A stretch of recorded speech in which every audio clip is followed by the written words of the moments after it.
Do a lot of what you want to be good at. Do a lot of what you want to be good at. Hamilton was writing and writing and writing and writing. They make that point. It's not just because he was naturally bright, which I'm sure he was, but he became bright because of his writing and writing and writing. When you write, you use your thought process. You have to take thoughts and put them on paper and crystallize your thinking. Yes, he got better and better and better at writing because he wrote. When you study people who are writers, they say, well, you've got to write every day. Write every day. If you want to be a great writer, write and write and write and write and write.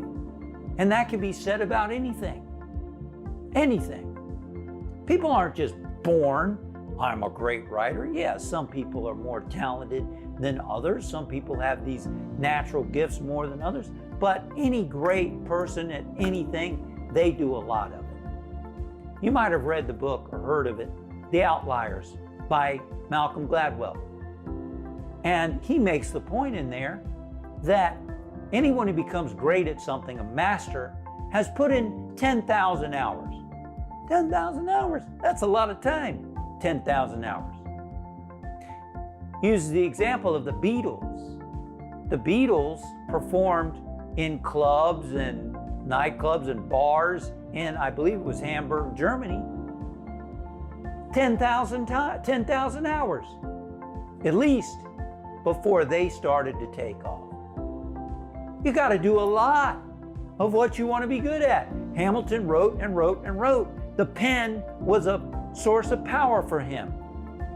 And talking about compensation, they made the point in the movie that he tended to be blunt. He lacked some of the graces of like an Aaron Burr, the charm and other things.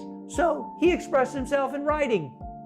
And he did a lot of it so that he became brilliant and powerful and influential. Do a lot of what you want to do.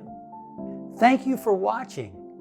We upload new videos and content every week to inspire and empower you on your spiritual journey.